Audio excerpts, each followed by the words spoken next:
Cantonment బోర్డును municipal corporation లో విలీనం చేయాలనే డిమాండ్తో ఎమ్మెల్యే శ్రీ గణేష్ రేపటి నుంచి రిలే నిరాహార దీక్షకు శ్రీకారం చుట్టారు.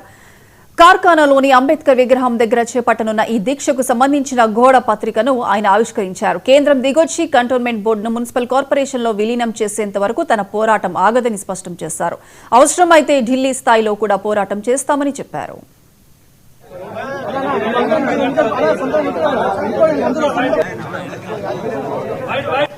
కాంగ్రెస్ పార్టీ నాయకులతో కలిసి రేపటి నుంచి జరగబోతున్న కంటోన్మెంట్ బోర్డు ని విలీనం చేయాలనేది ఏదైతే మూమెంట్ తీసుకున్నామో మొన్న ఏదైతే కేంద్ర ప్రభుత్వం మళ్లీ నామినేటెడ్ వ్యవస్థని కంటిన్యూ చేస్తున్నట్టు ఏదైతే నోటిఫికేషన్ ఇస్తున్నారో దాన్ని వ్యతిరేకిస్తూ 2018 నుంచి ఈ కంటోన్మెంట్ విలీనం చేయాలా, కంటోన్మెంట్ బోర్డు నుంచి ఓటు హక్కు తొలగించినప్పటి నుంచి నేను అప్పుడు కూడా నిరాహార దీక్ష చేశాను. ఈ కంటోన్మెంట్ పాలనతోటి ప్రజలకు ఎంత నష్టం అవుతుందో, అదేవిధంగా నేనేం బాధ్యత లేనప్పుడు చూసిన విధం వేరుంది. ఈ బాధ్యత వచ్చిన తర్వాత ఈ కంటోన్మెంట్ బోర్డు, ఈ స్టేటు, ఈ సిస్టమ్ ద్వారా ఎంతో నష్టం జరుగుతుంది. కాబట్టి సిస్టమ్ మేలు జరగాలంటే కంటోన్మెంట్ బోర్డుని స్టేట్ గవర్నమెంట్ లో విలీనం చేసినప్పుడే కంటోన్మెంట్ కాన్స్టిట్యున్సీ కూడా బాగా డెవలప్మెంట్ అవుతుందని పూర్తిగా అవగాహనతోటి నమ్ముతున్నాను.